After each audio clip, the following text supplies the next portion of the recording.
ભડકેશ્વરમાં દરિયામાં ભારે કરંટ જોવા મળ્યો છે। 10 થી 12 ફૂટ ઊંચા મોજા ઉછળ્યા તેના દ્રશ્યો પણ કેમેરામાં કેદ થયા। ભડકેશ્વર નજીક દરિયાકાંઠે પ્રવાસીઓની પણ ભારે ભીડ રહેતી હોય છે અને આવા સમયમાં પ્રવાસીઓ તેને જોવા માટે ખાસ આવે છે। ભડકેશ્વર મહાદેવ મંદિર નજીક આ ઊંચા મોજા ઉછળ્યા છે અને આ પ્રવાસીઓના દ્રશ્યો પણ જોઈ શકાય છે।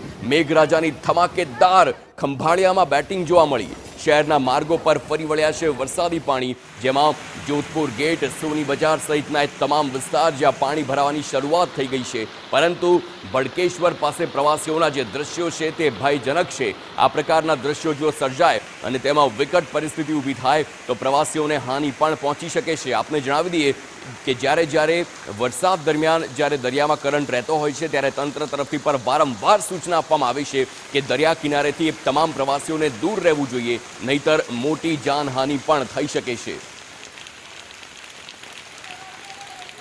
તો આ બે દ્રશ્યો દેવભૂમિ દ્વારકાના, એક દ્રશ્યોમાં ભારે વરસાદના કારણે શેરીઓમાં પાણી ઘૂસ્યા છે તો બીજી તરફ